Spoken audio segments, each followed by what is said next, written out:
افا آمنا حرف استفہام کیا فا پس آمنا آمنا کون سا فعل ہے؟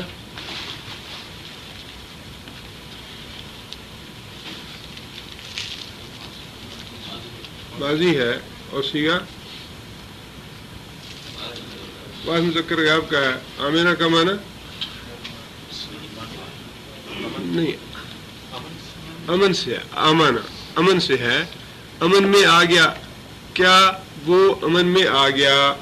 آ فا آمنا کیا پس آمنا وہ امن میں آ گیا. اور اس کا مفہوم صحیح سمجھنے کے لیے انڈائریکٹ لفظ استعمال کیا ہے مفسرین نے یا مترجمین نے. کیا وہ بے خوف ہو گیا؟ بات ایک ہی ہے, کیا وہ امن میں آ گیا یا کیا وہ نڈر ہو گیا, کیا وہ بے خوف ہو گیا اللہ سے.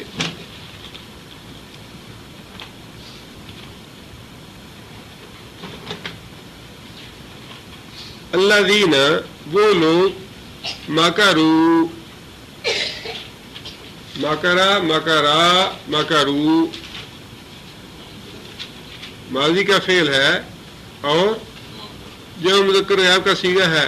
مکرو کا معنی جنہوں نے مکر کیا, خفیہ چالیں چلیں اسلام کے خلاف, دین کے خلاف, محمد صلی اللہ علیہ وسلم کے خلاف. سیئات واحد کیا ہے؟ سیئہ سیئات برائیاں, بری بری چالیں چلی جنہوں نے. کیا وہ لوگ بے خوف ہو گئے یا نڈر ہو گئے؟ افا آمنا کیا امن میں آ گئے یا کیا وہ بے خوف ہو گئے؟ الذین کون لوگ وہ لوگ مکروا جنہوں نے خفیہ چالیں چلیں سیئات بری بری. ان یکسف اللہ ان یہ کہ یکسفا خسف, خسف کسے کہتے ہیں؟ زمین میں دسا دینے کو. یکسفا کون سا فعل ہے؟ مضارع کا ہے, واحد مذکر غائب کا صیغہ ہے. یکسفا زمین میں دسا دے گا. اللہ ہو اللہ کو, اللہ یکسف اللہ یہ کہ زمین میں دسا دے ان لوگوں کو اللہ تعالیٰ جو بری بری چالیں چلتے ہیں اسلام کے خلاف, محمد صلی اللہ علیہ وسلم کے خلاف. بہم الارض بہم ساتھ ان کے زمین میں, یعنی کیا وہ لوگ جو اسلام کے خلاف چالیں چل رہے ہیں, پہلے اس سے پہلے دوسرے انبیاء کی مثالیں دے کے اللہ تعالیٰ نے یہ بات ارشاد فرمائی ہے کہ پہلے جو انبیاء آئے تھے ان کی جن لوگوں نے مخالفت کی, جو لوگ ان پہ ایمان نہیں لائے, ان کا نتیجہ یہ نکلا کہ وہ تباہ اور برباد کر دیے گئے, ہلاک کر دیے گئے. اور پھر براہ راست کفار مکہ کو اور مشرکین مکہ کو مخاطب کر کے یہ بات ارشاد فرمائی گئی کہ جو لوگ بری بری چالیں چل رہے ہیں اسلام کے خلاف اور محمد صلی اللہ علیہ وسلم کے خلاف, کیا وہ اس بات سے بے خوف ہو گئے ہیں کہ اللہ انہیں زمین میں نہیں دسائے گا, یا یہ کہ اللہ ان کو زمین میں دسا دے. او یا تیہم العذاب او یا تیہ کون سا فعل ہے؟ یا تیہ مضارع ہے, واحد مذکر غائب کا صیغہ. یا تیہ آئے گا, او یا تیہ آئے گا ہم ان کے پاس, کن کے پاس؟ الذین مکروا. ہم کی ضمیر جو ہے الذین مکروا کے لیے ہے کہ وہ لوگ جنہوں نے بری بری چالیں چلیں. یاتیہم العذاب آئے گا ان کے پاس عذاب.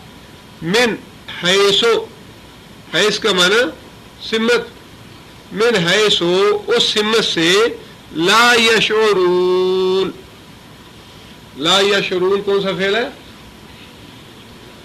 مضارع منفی ہے. لا یشعرون اور صیغہ کون سا ہے؟ جو مذکر غائب کا.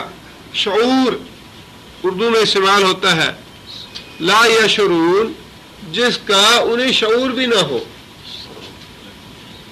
یعنی ایسی سمت سے عذاب ان پہ آئے جس سمت سے کبھی ان کا وہم و گمان بھی نہ ہو، جس سمت سے کبھی انہوں نے سوچا بھی نہ ہو کہ یوں بھی عذاب آ سکتا ہے۔ اور پھر یہ آیت جو ہے ویسے تو مخاطب اس کے کفار مکہ یا مشرکین مکہ ہی ہے، لیکن یہ آیت تو عام ہے قیامت تک کے لیے کہ جو لوگ اسلام کے خلاف سازشیں کرتے ہیں، محمد صلی اللہ علیہ وسلم کے خلاف سازشیں کر رہے ہیں، کیا وہ اس چیز سے بے ڈر ہو گئے ہیں، بے خوف ہو گئے ہیں کہ اللہ تعالیٰ ان پہ عذاب نازل نہیں کر دے گا، اللہ انہیں زمین میں دسا نہیں دے گا؟ قیامت تک کے لیے اللہ تعالیٰ کا یہ حکم ہے، اور اللہ تعالیٰ گاہے بگاہے اپنے قوانین پہ، اپنے ارشادات پہ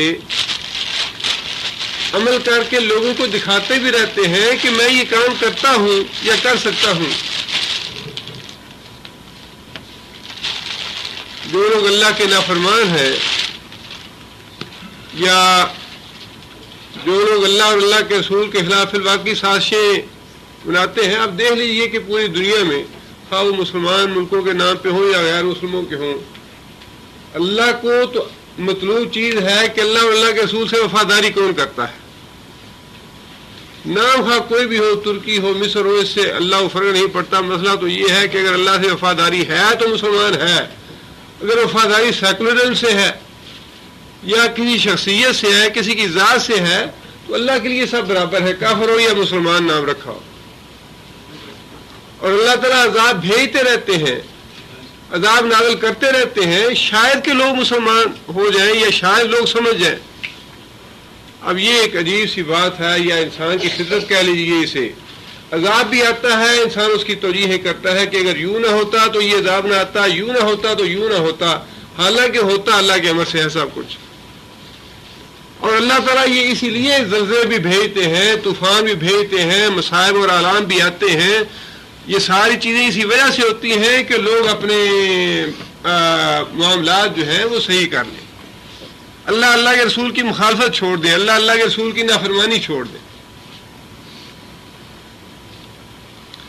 اور فرمایا کہ او یا خذہم فی تقلبہم، او یا خذا پکڑ لے ہم ان کو، فی تقلبہم، تقلب قلب کا معنی، قلب کا معنی اصطلاحی ہے دل، قلب کا معنی ویسے ہے آگے اور پیچھے حرکت کرنا۔ قلب کا معنی آگے اور پیچھے حرکت کرنا ہے، اور اس کا اصطلاحی معنی چونکہ دل جو ہے وہ ہر وقت حرکت کرتا رہتا ہے، لہذا اسے دل کہا جاتا ہے، قلب کا معنی لیا جاتا ہے۔ ویسے اس کا معنی ہے آگے اور پیچھے حرکت کرنا۔ تقلب لوگوں کے چلتے پھرتے عذاب آ جائے۔ افامن الذین، کیا لوگ بے خوف ہو گئے، یا خذہم فی تقلبہم، کہ اللہ تعالیٰ ان کو اس حال میں پکڑ لے، یا خذہم پکڑ لے ان کو، گرفت کرے ان کی، فی تقلبہم ان کے چلتے پھرتے، آگے جاتے پیچھے آتے، روزمرہ کے کام کرتے کرتے، یہ عام معمولات کی زندگی میں۔ اور نبی صلی اللہ علیہ وسلم نے جیسا کہ فرمایا کہ قیامت جو ہے وہ اسی طرح ہی آئے گی۔ قیامت کا وقت اللہ نے نہ کسی نبی کو بتایا ہے نہ کسی فرشتے کو بتایا، یہ صرف اللہ کو پتا ہے قیامت کب آئے گی۔ اور رسول اللہ صلی اللہ علیہ وسلم نے فرمایا کہ قیامت جب آئے گی، ایک آدمی اونٹنی کا دودھ دو رہا ہوگا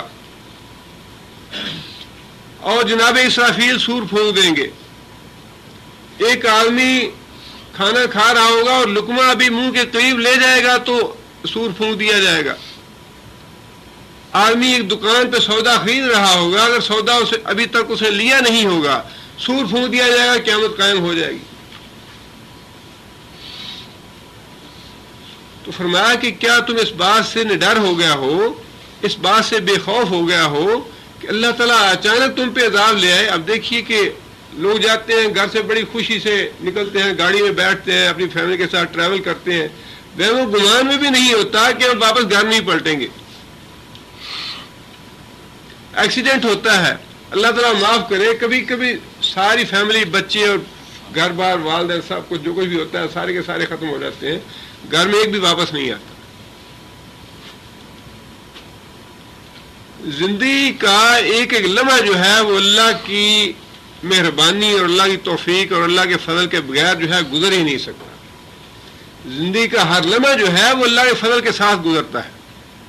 اللہ جب چاہے جہاں چاہے پکڑ سکتا ہے، لہذا فرمایا کہ کیا لوگ جو ہیں وہ اس بات سے بے خوف ہو گئے ہیں، نڈر ہو گئے ہیں کہ میں انہیں کسی وقت بھی پکڑ نہ لوں گا، چلتے پھرتے، اٹھتے بیٹھتے، آتے جاتے، روزمرہ کے معمولات میں۔ فما ہم بمعجزین، یہاں پہ ماں کون سا ہے؟ نافیہ ہے۔ فما پس نہیں، ہم وہ لوگ جو نافرمان ہیں، معجزین، معجزین کیا ہے؟ اسم فاعل ہے، معجزون تھا مفعولی حالت میں معجزین ہو گیا۔ معجزین عاجز کرنے والے، بے بس کرنے والے۔ ما ہم بے معجزین، نہیں ہے وہ بے بس کرنے والے، کس کو؟ اللہ کو۔ یہ کافر لوگ، نافرمان لوگ، سرکش لوگ جو ہیں، اللہ جب چاہے انہیں پکڑ لے اور وہ اللہ کو بے بس نہیں کر سکتے، اللہ کو عاجز نہیں کر سکتے، لیکن اللہ تعالیٰ ایک مہلت دیتا ہے، اس مہلت میں انسان بڑے بڑے تکبر کی باتیں کر ڈالتا ہے، لیکن جب اللہ فرماتے ہیں میں پکڑنا چاہتا ہوں تو پھر مجھے کوئی نہیں روک سکتا۔ جب اللہ پکڑنا چاہتا ہے تو پھر اللہ کو روکنے والا کوئی نہیں۔ یہی روس تھا جس کے حاکم کہتے ہیں جی ہمارا میزائل تو آسمانوں سے ہوا ہے، کہیں خدا نہیں ملا۔ اب خدا مل گیا یا نہیں ملا؟ لیکن جن کا عقیدہ نہیں ہے اللہ کی ذات پہ، وہ تو اب بھی یہی کہیں گے کہ اگر یہ نہ ہوتا تو یوں نہ ہوتا، اگر فلاں نہ آتا تو یہ نہ ہوتا، اگر اس طرح نہ ہوتا تو اس طرح نہ ہوتا۔ یہ چنا چنی لوگوں کی تو رہتی ہے، لیکن اللہ کا امر جو ہے وہ اپنی جگہ پہ اٹل ہے۔ جب میں پکڑنا چاہتا ہوں پکڑ لیتا ہوں، انسان سمجھے یا نہ سمجھے۔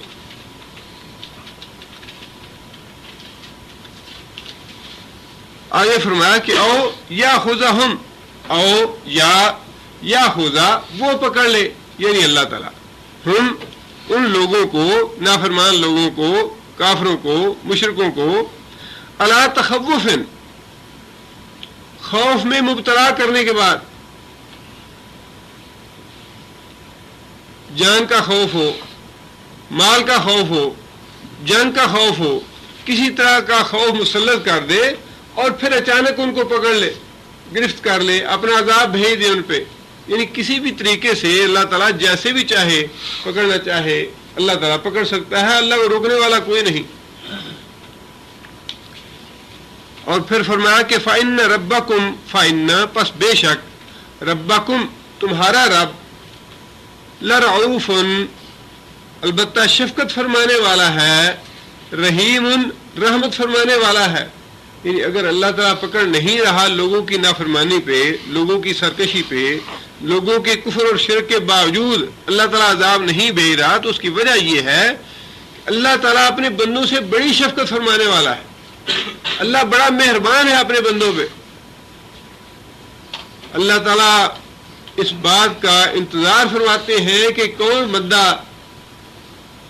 عبرت حاصل کر کے میری طرف رجوع کر لیتا ہے، کون بندہ غور و فکر کر کے، سوچ و بچار کر کے میری فرما برداری اختیار کر لیتا ہے۔ اللہ تعالیٰ اس کا انتظار فرماتے ہیں، بندوں کو مہلت دیتے ہیں اس بات کی۔ اس لیے فرمایا کہ اللہ تعالیٰ اپنے بندوں سے بڑی شفقت فرمانے والا ہے، بڑا مہربان ہے کہ لوگوں کے گناہوں کی وجہ سے فوراً نہیں پکڑ لیتا انہیں۔ آگے پھر توحید کے حق میں دلائل اللہ تعالیٰ نے دیے ہیں۔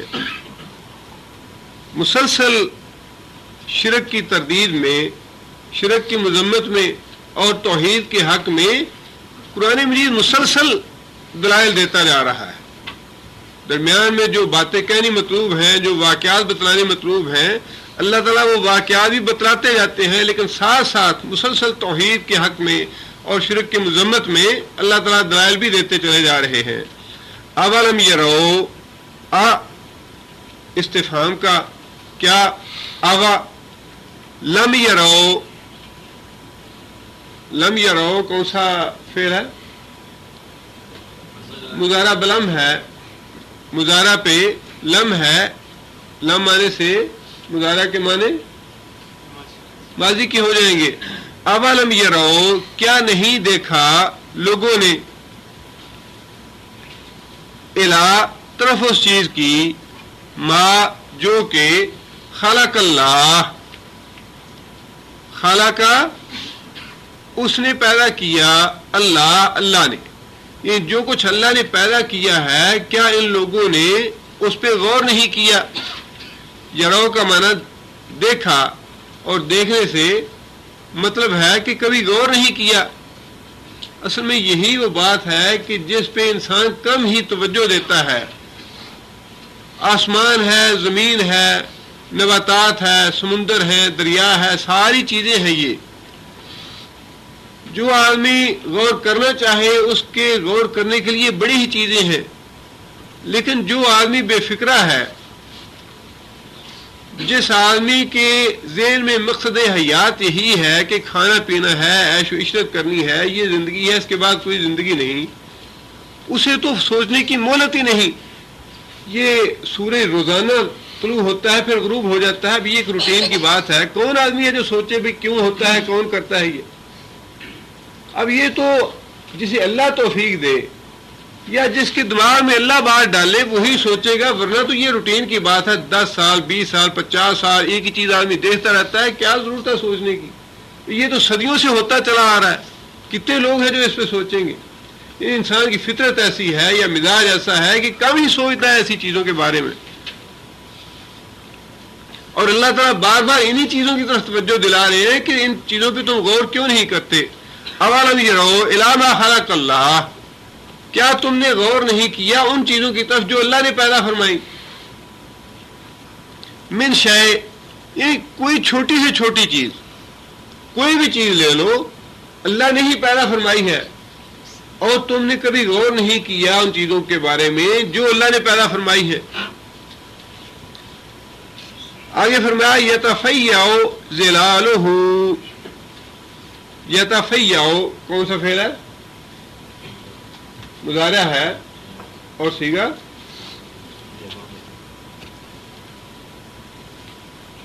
یہ یتفیع نہیں ہے، یتفیع جمع کی علامت یہ ہے واو کے آگے الف ہوتا ہے. یہاں وہ الف ہے جس کے اوپر گول سا دائرہ بنا ہے. جس لفظ کے اوپر یا حرف کے اوپر گول دائرہ ہوگا یہ وہ پڑھنے میں نہیں آئے گا. یہ لفظ یتفیع واحد مذکر غائب کا صیغہ. یتفیع کا معنی جھکنا. یتفیع جھکتا ہے. ظلال کا معنی سایہ. ہو کس کا؟ ما خلق اللہ. جو بھی چیز اللہ نے پیدا کی، ہو کی ضمیر جو ہے ما خلق کی طرف ہے. جو بھی چیز اللہ نے پیدا کی اس دنیا میں کائنات میں جس کو اللہ تعالیٰ نے جسم دیا ہے، یتفیع جھکتا ہے سایہ اس کا عن الیمین دائیں سے، بالشمال اور بائیں سے، سجدا للہ. سجدن کیا ہے؟ جی سجدہ کرنا. جی ہاں مصدر ہے سجدن للہ، واسطے اللہ کے.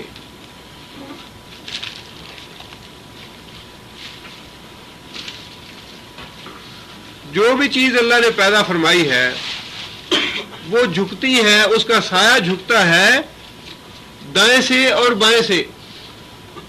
یہ سورج جب اس طرف ہوتا ہے تو آگے کی طرف جھکتا ہے، جب سورج مغرب کی طرف چلا جاتا ہے تو دوسری طرف جھکتا ہے. تو فرمایا کہ جو بھی چیز اللہ نے پیدا فرمائی اس کا سایہ دائیں اور بائیں جھکتا ہے، اور یہ اس کا جھکنا سائے کا سجدًا للہ، یہ اللہ کے حضور سجدہ ریزی ہے، اس چیز کی اللہ کے حضور سجدہ ریزی ہے، اللہ کے حضور سجدہ کرنا ہے۔ وَهُمْ دَاخِرُونَ، اور وہ سارے کے سارے داخرون کیا ہے؟ اس میں فاعل ہے، داخرون عاجزی کرنے والے، انکساری کرنے والے، جھکنے والے، اور جتنے بھی کائنات میں چیزیں ہیں، جتنے بھی جاندار ہیں، وہ سارے کے سارے اللہ کے حضور جھکنے والے ہیں۔ با اختیار مخلوق جو ہے وہ صرف دو ہی ہیں، یا جنات ہیں یا انسان ہیں، لیکن ان با اختیار مخلوق کا جو اختیار ہے، اس کے علاوہ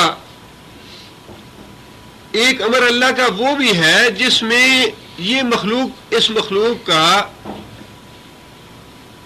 جسم یا اس مخلوق کا حصے جو ہے، ذات جو ہے، وہ اس کے انسان کے ارادے کے بغیر اللہ کی فرما بردار ہے۔ یہ آنکھیں جو ہے یہ ہماری فرما بردار نہیں ہے، یہ اللہ کی فرما بردار ہے۔ یہ ہاتھ اور یہ پاؤں جو ہے یہ میرے فرما بردار نہیں ہے، یہ اللہ کی فرما بردار ہیں۔ جب تک اللہ انہیں اجازت دے گا یہ کام کریں گے، جب اللہ یہ اجازت واپس لے لے گا یہ آنکھیں بھی اندھی ہو جائیں گی، کان بہرے ہو جائیں گے، یہ ہاتھ مفلوج ہو جائیں گے، یہ ہڈی ٹوٹ جائے گی۔ یہ اس وقت تک کام کرے گی جب تک اللہ کا حکم ہے کہ تم اس کے لیے کام کرو۔ لہذا اس لحاظ سے کائنات کی ہر چیز اللہ کے آگے تابع اور فرمان ہے، فرما بردار ہے۔ ہر چیز بندے کا ایک اپنا اختیار ہے جس میں اللہ تعالیٰ نے اس کو امتحان میں ڈالا ہے کہ یہ بندہ اپنی عقل سے کیا کرتا ہے، لیکن اس انسان کے اعضاء جو ہے جسم کے، وہ سارے کے سارے اللہ کے تابع فرمان ہیں۔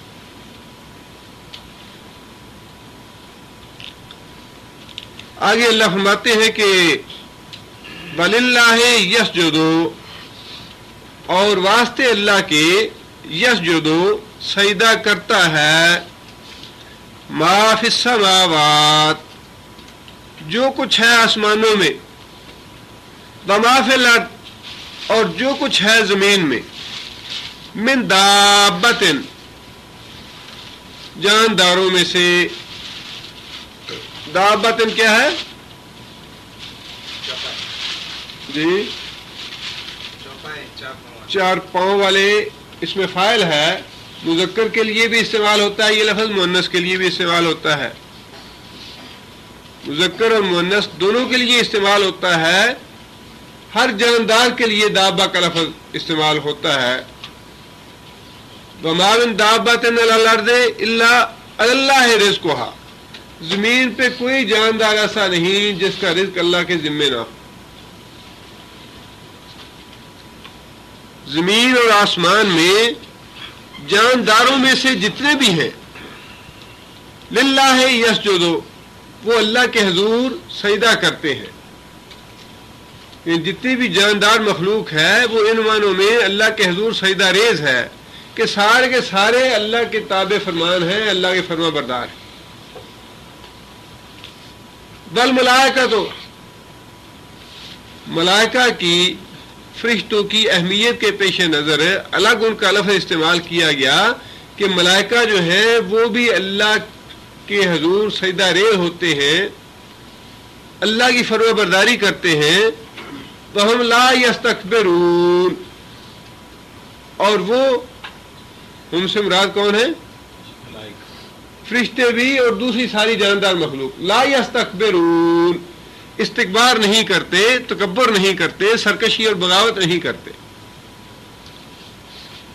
رسول اللہ صلی اللہ علیہ وسلم نے یہ بات ارشاد فرمائی ہے کہ بیت اللہ شریف کے بالکل اوپر اور عرش کے نیچے اللہ کا گھر ہے فرشتوں کے لیے، جس طرح اس دنیا میں انسانوں کے لیے ہے اور انسان اس گھر کا طواف کرتے ہیں، اسی طرح بیت المعمور عرش کے نیچے وہ گھر ہے جس کا فرشتے طواف کرتے ہیں۔ اور نبی صلی اللہ علیہ وسلم نے فرمایا کہ جس فرشتے نے ایک دفعہ اللہ کے گھر کا طواف کر لیا یا سجدہ کر لیا وہاں پہ، قیامت تک دوسری مرتبہ اسے باری نہیں ملے گی. اتنی مخلوق ہے فرشتوں کی اللہ کی بارگاہ میں، یا جنہیں اللہ نے پیدا کیا ہے، جن کا ہمیں علم نہیں ہے. اسی لیے قرآن مجید میں اللہ تعالیٰ نے یہ بات ارشاد فرمائی ہے کہ اللہ کے لشکروں کا کسی کو پتہ نہیں سوائے اللہ کی ذات کے کیا کچھ اس نے پیدا کر رکھا ہے. فرشتوں کی تعداد اتنی زیادہ ہے کہ جس نے ایک دفعہ اس بیت المعمور کا طواف کر لیا، دوبارہ قیامت تک اسے موقع نہیں ملے گا، باری نہیں آئے گی اس کی. اتنے ہیں فرشتے. اور فرمایا کہ سارے کے سارے فرشتے جو ہیں وہ اللہ کے حضور سجدہ ریز ہوتے ہیں اور اللہ کی نافرمانی نہیں کرتے، اللہ سے سرکشی نہیں کرتے. یخافون ربہم، یخافون وہ ڈرتے ہیں، ربہم اپنے رب سے. اس میں باقی جاندار مخلوق بھی اور فرشتے بھی شامل ہیں کہ فرشتے بھی اپنے رب کے جلال سے اور اپنے رب کے عذاب سے ڈرنے والے. یہ بندہ ہی ہے جو اللہ کے خوف سے نہ ڈر پھر رہا ہے دنیا میں، ظلم کرتا ہے، قتل و غارت کرتا ہے، ڈاکے ڈالتا ہے، لوگوں کے حقوق چھینتا ہے، غصب کرتا ہے، امانتوں میں خیانتیں کرتا ہے. لیکن انسان اور جنات کے علاوہ جتنی بھی مخلوق ہے وہ ساری کی ساری اللہ کی اطاعت اور فرما برداری میں ہے اور اللہ سے ہر وقت وہ ڈرتے رہتے ہیں. مسند احمد کی ایک حدیث اگلے دن میں نے پڑھی، مجھے وہ حدیث مل نہیں رہی تھی کتاب میں لکھنے کے لیے. وہ حدیث یہ تھی کہ نبی صلی اللہ علیہ وسلم نے، حضرت انس بن مالک رضی اللہ تعالیٰ عنہ راوی ہے اس حدیث کے، وہ فرماتے ہیں کہ نبی صلی اللہ علیہ وسلم نے جناب جبرائیل سے یہ بات پوچھی کہ اے جبرائیل کیا وجہ ہے میں نے میکائیل کو کبھی مسکراتے نہیں دیکھا.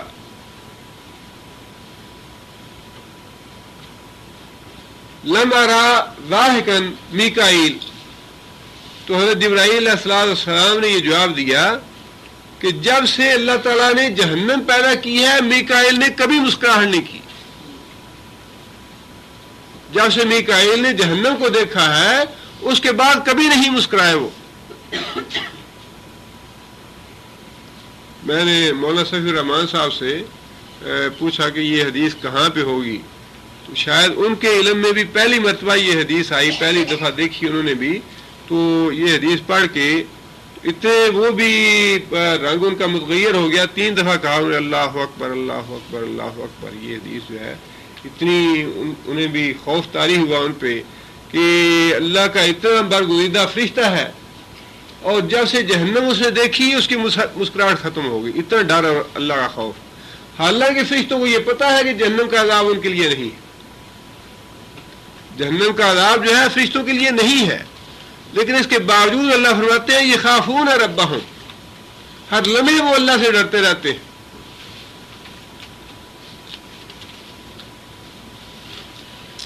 من فوقہم، جو کہ ان کے اوپر ہے، وہ رب من فوقہم جو ان کے اوپر ہے.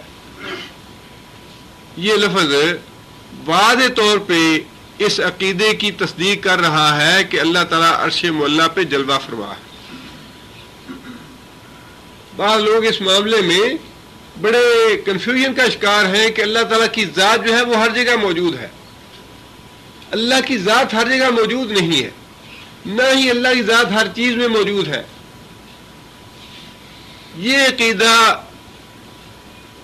کفار کا ہے، ہندوؤں کا ہے، بدھ مت کا ہے، یا مسلمانوں میں سے ایک فرقہ جنہیں صوفیاء کا فرقہ کہا جاتا ہے، ان کا یہ عقیدہ ہے کہ اللہ کی ذات جو ہے وہ ہر چیز میں حلول کر جاتی ہے. وحدت الوجود کا عقیدہ اسے کہا جاتا ہے. اسی وجہ سے بعض صوفیاء نے ان الحق کا دعویٰ کیا کہ میں ہی اللہ ہوں، میں ہی حق ہوں. ما اعظم سبحانی ما اعظم شانی، جس طرح اللہ سبحان ہے سبحانی میں بھی سبحان ہوں. ما اعظم شانی، میری شان جو ہے وہ کتنی عظیم ہے. یہ عقیدہ جو ہے یہ شرک اکبر ہے کہ اللہ کی ذات ہر جگہ موجود ہے یا اللہ کی ذات ہر چیز میں موجود ہے. یہ عقیدہ شرک اکبر ہے. اس لیے کہ اگر یہ تسلیم کر لیا جائے تو پھر اس کے بعد آخری اس کا مرحلہ یہی ہے کہ انسان کی ذات میں بھی اللہ موجود ہے. اور اگر انسان کی ذات میں اللہ موجود ہے تو پھر خالق کون ہے, مخلوق کون ہے, عابد کون ہے, معبود کون ہے, جہنم میں جانے والا کون ہے, جہنم میں بھیجنے والا کون ہے. صحیح عقیدہ یہ ہے کہ اللہ تعالیٰ کی ذات جو ہے وہ عرش معلیٰ پہ جلوہ فرما ہے. ثم استوى علی العرش, اللہ نے زمین تخلیق کی, آسمان تخلیق کی, کائنات تخلیق کی. ثم استوى علی العرش, بار بار اللہ تعالیٰ نے قرآن مجید میں یہ بات ارشاد فرمائی. اور اس لفظ میں بھی یہ بات ہے, من فوقہم, اس اللہ سے ڈرتے ہیں جو ان کے سروں کے اوپر ہے. اور پھر بعض احادیث میں رسول اللہ صلی اللہ علیہ وسلم نے یہ بات بھی ارشاد فرمائی کہ اللہ تعالیٰ جو ہے وہ رات کے آخری حصے میں آسمان اول پہ تشریف لاتے ہیں اور کہتے ہیں کہ کون ہے جو استغفار کرنے والا ہے, میں اس کے گناہ معاف کروں. کون ہے جو رزق مانگنے والا ہے, میں اسے رزق دوں. کون ہے جو بیمار ہے, میں اس کو صحت دوں. کون ہے جو کوئی اپنی حاجت طلب کرنے والا ہو, میں اس کی حاجت پوری کروں. یہ بخاری اور مسلم کی حدیث ہے, جس سے یہ بات واضح ہے کہ اللہ تعالیٰ کی ذات جو ہے وہ ہر جگہ پہ نہیں ہے, لیکن اللہ تعالیٰ کا علم, اللہ تعالیٰ کی قدرت, اللہ تعالیٰ کا اختیار پوری کائنات پہ حاوی ہے. اللہ تعالیٰ کا علم, اللہ تعالیٰ کی قدرت, اللہ تعالیٰ کا اختیار, یہ پوری کائنات پہ حاوی ہے. اللہ کی ذات ہر جگہ موجود نہیں ہے. اللہ کی ذات جو ہے وہ عرش معلیٰ پہ جلوہ فرما ہے. لیکن ساتھ یہ بات بھی ہے کہ اللہ تعالیٰ کی ذات کے بارے میں کسی چیز کا تعین کرنا, یہ علماء نے لکھا ہے کفر ہے. کسی چیز کا تعین کرنا, مثال کے طور پہ نبی صلی اللہ علیہ وسلم نے فرمایا, بلکہ بعض صفات اللہ تعالیٰ کی قرآن مجید میں بھی ہے کہ جہنم جو ہے وہ حلم طلعت, کیا تو بھر گئی. جہنم کہے گی حلم مزید, یا اللہ ابھی کچھ اور بھی مخلوق ہے تو ڈال دیجیے. اللہ تعالیٰ اپنی پنڈلی مبارک جو ہے وہ جہنم میں ڈالیں گے اور جہنم کہے گی کت کت کت, یا اللہ بس, یا اللہ بس. اب وہ پنڈلی پہ ایمان لانا جو ہے وہ ہمارے اوپر واجب ہے کہ ہم ایمان لائیں اللہ کی پنڈلی ہے. لیکن اللہ کی پنڈلی کیسی ہے اس کے بارے میں سوچنا یا اس کے بارے میں تعین کرنا کفر ہے. جس بات پہ سوچنے سے ہمیں منع کر دیا گیا ہے اس پہ ہم نہیں سوچیں گے. جس بات پہ ہمیں ایمان لانے کا حکم دیا گیا ہے اس پہ ہم ایمان لائیں.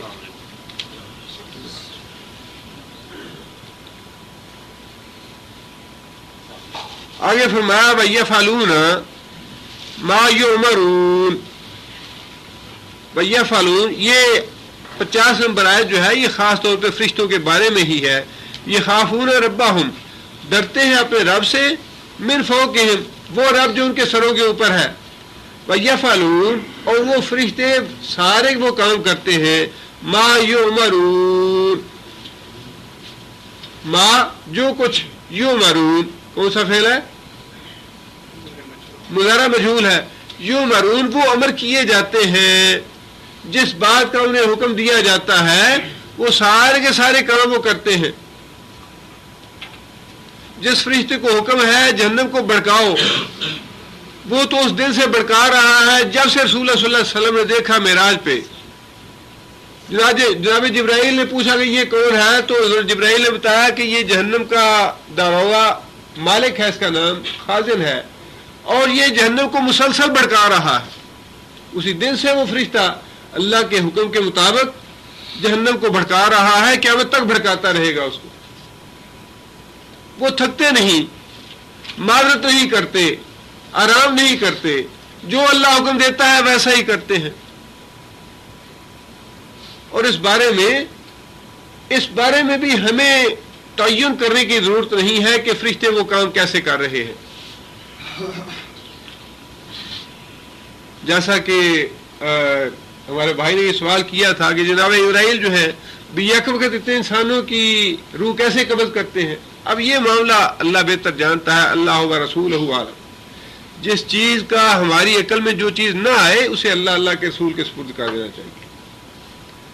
ہم ایمان لانے کے مکلف ہیں، ایمان لانا ہم پہ فرض اور واجب ہے جو اللہ اللہ کا رسول فرمائے، لیکن اس کی وضاحت جو ہے ہماری عقل میں آئے یا نہ آئے یہ ضروری بات نہیں ہے.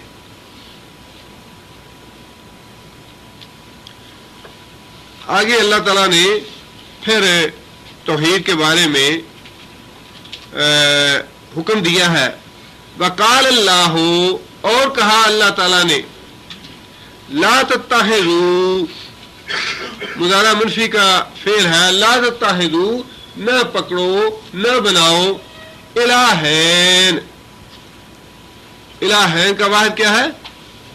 الہ، الہین دو الہ، دو الہ کا صیغہ استعمال فرما کے بعد میں اثنین بھی کہہ دیا. اثنین، دو الہ مت بناؤ. دو الہ نہیں ہوں گے تو تین بھی نہیں ہوں گے، چار بھی نہیں ہوں گے. دو کا لفظ فرما کے کثیر کی بھی نفی فرما دی کہ ایک سے دو نہ بناؤ، ایک سے دو بھی الہ نہیں ہو سکتے، بس الہ ایک ہی ہے. انما ہوا الہ واحد، انما بے شک وہ جو ہوا وہ یعنی اللہ تعالیٰ الہ، الہ ہے، واحد، واحد، الہ تو بس ایک ہی ہے، اس کے علاوہ دوسرا کسی کو معبود نہ بناؤ، کسی کو اپنا الہ نہ بناؤ، کسی کی عبادت نہیں کرنی، کسی سے خوف اور ڈر نہیں کرنا، کسی کی نظر و نیاز نہیں دینی، کسی کی نام کی منت نہیں ماننی، کسی کے نام پہ طواف نہیں کرنا، کسی کے نام پہ یا کسی کی قبر پہ مجاور بن کے نہیں بیٹھنا، اعتکاف جسے کہا جاتا ہے. اور جو اللہ تعالیٰ کی صفات ہیں وہ صفات کسی دوسرے کے نام منسوب نہیں کرنی. علم غیب کسی کو نہیں ہے، حاضر ناظر کوئی نہیں ہے، جزا سزا دینا کسی کے اختیار میں نہیں، جنت جہنم میں بھیجنا کسی کے اختیار میں نہیں، کسی کو پکڑنا کسی کو چھوڑنا، کسی کو سزا دینا کسی کو سزا نہ دینا، یہ ساری چیزیں اللہ کے اختیار میں ہیں، کسی دوسرے کے اختیار میں نہیں. اللہ کی جو صفات ہیں وہ اللہ نے کسی دوسرے کو نہیں دی.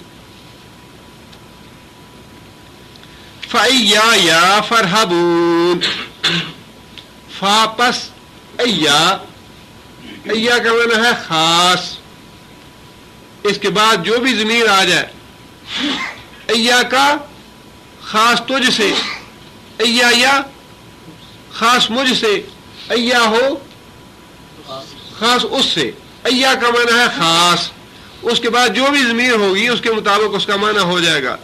ایا یا خاص مجھ سے، صرف مجھ سے، فرحبون، فرحبو کون سا فعل ہے؟ ارحب، امر کا ہے. ارحبو، تم سب ڈرو، یا متکلم آگے ہے نی، مجھ سے، فرحبونی، مجھ سے ڈرو. فَأَيَّايَ، خاص مجھ سے، صرف مجھ سے ہی ڈرو. یہ ڈرنے والی جو صفت ہے اس کا الہ کا فرمایا کہ الہ دو نہ بناؤ، الہ صرف ایک ہی ہے. اور آگے صرف ایک صفت کا اللہ نے ذکر فرمایا ہے ارہاب کا.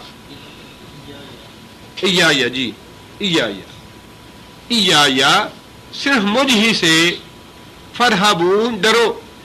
اللہ کی بہت سی صفات ہیں، اللہ خالق بھی ہے، رازق بھی ہے، مالک بھی ہے،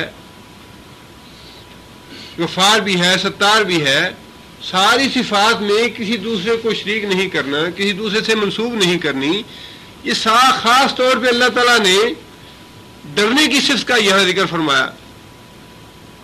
فرحبونی، بھئی صرف مجھ سے ڈرو. یہ ڈر ایک ایسی چیز ہے جو ساری زندگی اس سے انسان نجات نہیں پاتا. کسی انسان کو بیماری کا ڈر ہے، کسی انسان کو کاروبار میں خسارے کا ڈر ہے، کسی انسان کو موت کا ڈر ہے، کسی کو امریکہ کا ڈر ہے، کسی کو کسی چیز کا ڈر ہے. ہر ایک آدمی کو خوف جو ہے وہ مسلط ہے، ڈر اس پہ مسلط ہوا ہے. اللہ تعالیٰ نے خاص طور پہ اس بات کا ذکر فرمایا کہ رزق کا یا بھوک کا ڈر نہ کرو، بیماری کا ڈر نہ کرو، کوئی تمہارا نقصان کر دے گا اس کا ڈر نہ کرو، کوئی تمہارا رزق چھین لے گا، اولاد چھین لے گا، تمہیں بیمار کر دے گا، کسی سے خوف نہ کھاؤ، فَإِيَّايَ فَارْهَبُونِ، صرف مجھ ہی سے ڈرو، خاص مجھ سے ڈرو۔ آگے فرمایا وَلَهُ مَا فِي السَّمَاوَاتِ وَالْأَرْضِ، وَلَهُ اور واسطے اس کے ہے، واسطے اس کے ہے سے مراد کیا ہے؟ واسطے اس کے ملکیت ہے، اس کی ملکیت ہے، ما ہر وہ چیز فی السماوات جو آسمانوں میں ہے، والارض اور جو زمین میں ہے، زمین کے خزانے ہیں، زمین کے اوپر جو خزانے ہیں، کائنات ہے، سورج ہے، چاند ہے، دریا ہے، سمندر ہے، ان میں سے کوئی بھی الہ نہیں ہے، یہ تو ساری کی ساری اللہ کی مخلوق ہے، اللہ کی ملکیت ہے، ان میں سے کوئی اللہ کا شریک کیسے ہو سکتا ہے؟ الہ کیسے بن سکتا ہے؟ معبود کیسے ہو سکتا ہے؟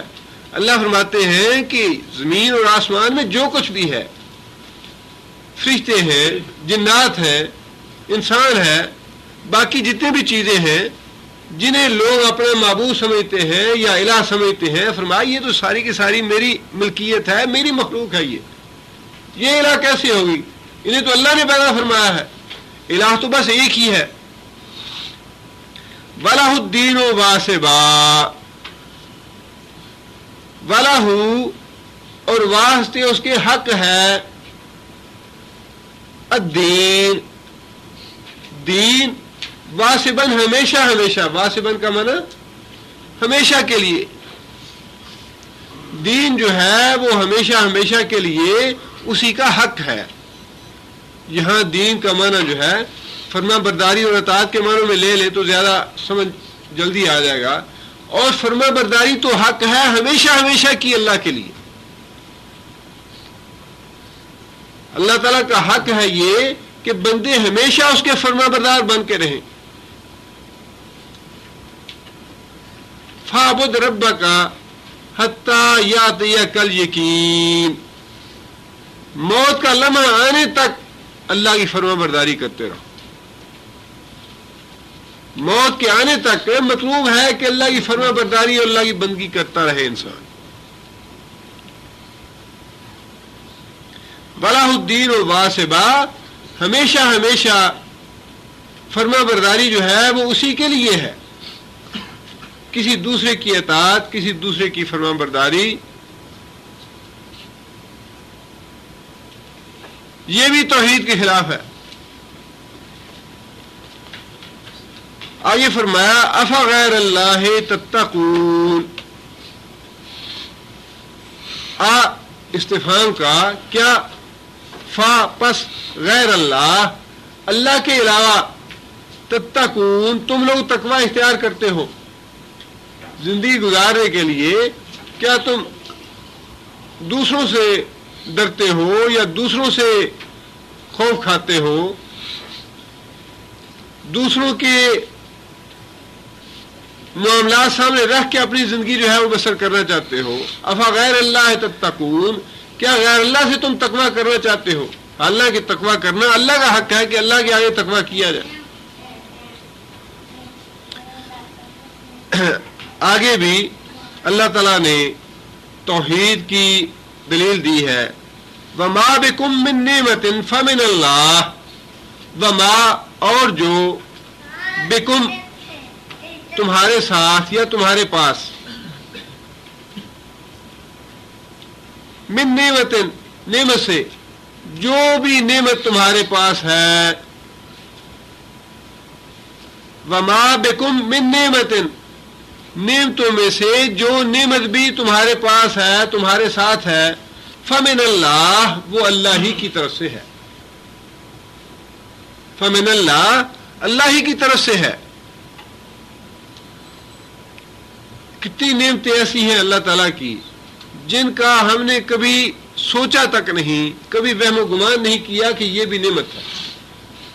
یہ جو ہمارا سانس ہر وقت آ جا رہا ہے، اس آدمی سے اس نعمت کے بارے میں پوچھئے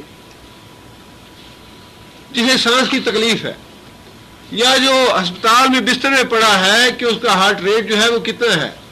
ڈاکٹر لمحے لمحے اس کا دل کی حرکت جو ہے وہ چیک کرتے رہتے ہیں کہ کہیں اس کی ہارٹ ریٹ جو ہے اس سے کم نہ ہو جائے. کم ہوا تو یہ گیا. گردے جو ہیں وہ اپنا عمل کر رہے ہیں، اور اس وقت تک ہمیں اس نعمت کا احساس نہیں جب تک گردوں میں تکلیف نہ ہو. آنکھ جو ہے یہ کتنا نازک اور حساس اللہ تعالیٰ نے عضو بنایا ہے جسم کا. اپنے آپ سے یہ لبریکیشن بھی ہوتی رہتی ہے، اپنے آپ اس سے صفائی بھی ہوتی رہتی ہے، اپنے آپ یہ سارا کام کر رہا ہے آنکھ. اور کبھی ہمیں یہ احساس نہیں ہوا کہ اللہ تعالیٰ کتنی بڑی نعمت ہم استعمال کر رہے ہیں، کتنا بڑا احسان اللہ نے ہم پہ کیا ہے. جب یہ کان بہرے ہونے لگتے ہیں تو انسان کو ان کی نعمت کا احساس ہونے لگتا ہے. اور یہ اتنی بڑی نعمت ہے کہ مستدرک حاکم کا وہ واقعہ سے پہلے میں نے سنایا آپ کو کہ ایک آدمی ساری زندگی جنگل میں رہ کے اللہ کی بندگی کرتا رہا. دنیا کا کوئی دھندا نہیں اس نے کیا، نہ نکاح کیا ہے، نہ بچے ہیں، نہ کمائی ہے، کچھ بھی نہیں ہے. جنگل میں رہا ساری زندگی، چشمے سے پانی پیتا رہا اور جنگل کے پھلوں پہ گزارا کرتا رہا. قیامت کے دن اللہ فرمائیں گے کہ جا میرے بندے، میں نے تجھے اپنی رحمت سے معاف کیا. تو بندہ کہے گا یا اللہ میں نے ساری زندگی کوئی کام ہی نہیں کیا دنیا کا، ساری زندگی تیری بندگی اور تیری عبادت کرتا رہا، آج بھی تیری رحمت سے جاؤں گا، اپنے حساب کتاب سے یا اپنے اعمال سے نہیں جاؤں گا. اللہ تعالیٰ پوچھے گی کیا اپنے اعمال سے جانا چاہتے ہو؟ فرمائے گا ہاں یا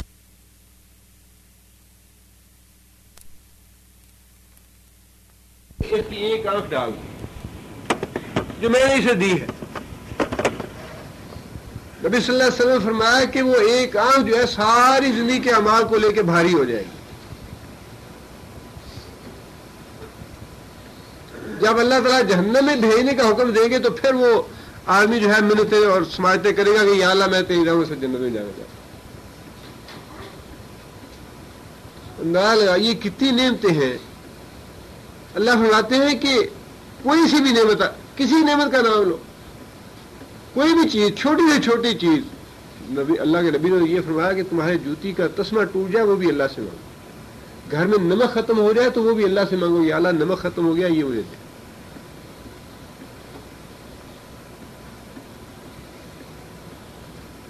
کوئی ایسی انسان کے پاس چیز نہیں جو اللہ کی دی ہوئی نہ ہو، جو اللہ کی نعمت نہ ہو.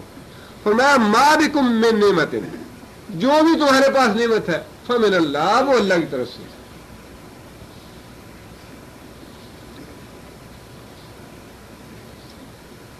ثم اذا مسکم الضر، ثم پھر اذا جب مسکم، مسا کا معنی چھونا، اذا مسکم جب تم کو چھوتی ہے، جب تم کو آتی ہے، ضرو کوئی تکلیف، کوئی مصیبت، کوئی پریشانی، فَإِلَيْهِ پس اسی کی طرف تَجْأَرُونَ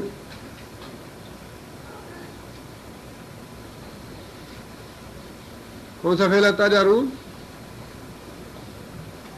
مضارع کا فعل ہے جو مذکر حاضر کا صیغہ ہے. تَجْأَرُونَ، تَجْأَرُونَ کا معنی جو اصلی آواز ہے انسان کی یا کسی بھی جانور کی، جو حقیقی آواز ہے اسے کہتے ہیں تجارون. کہ انسان فریاد کرتا ہے یا انسان داد رسی چاہتا ہے، گڑ گڑاتا ہے، دوڑتا ہے. جس طرح بڑی اچھی مثال دی جاتی ہے، طوطے کو اگر بعض لوگ پالتے ہیں، اپنے پاس رکھتے ہیں، اور اسے بعض کہا جاتا ہے الفاظ اگر سکھا دیے جائیں تو وہ سیکھ لیتا ہے. خاص طور پر میاں میٹھو چوری کھانی ہے کہتے ہیں میاں، یہ سیکھ جاتا ہے طوطا، کوئی بھی لفظ سیکھ جائے. خواہ کتنا بھی ساری زندگی آپ اس کو سکھاتے رہے، کوئی بھی لفظ سکھاتے رہے، میاں مٹھو ساری زندگی اسے پڑھاتے رہے، سکھاتے رہے، جب بلی آ کے اسے گلے سے دبوچے گی تو اس کی زبان سے ٹہ ٹہ نکلے گی، جو اس کی اپنی اصلی آواز ہے وہی نکلے گی، وہی تاجہ رون ہے۔ جب وہ اصل جو ہے نا وہ وہی ہے کہ جب انسان پہ مصیبت اور پریشانی آتی ہے تو پھر اصل اللہ کو انسان پکارتا ہے، خواہ کتنے بھی شریکوں کو پکارتا رہے۔ ساری زندگی انسان کہتا رہی داتا صاحب تو وہ ہیں جو قبر میں پڑے ہیں، گنج بھائی تو وہی ہے، اسی سے جا کے مانگنا ہے،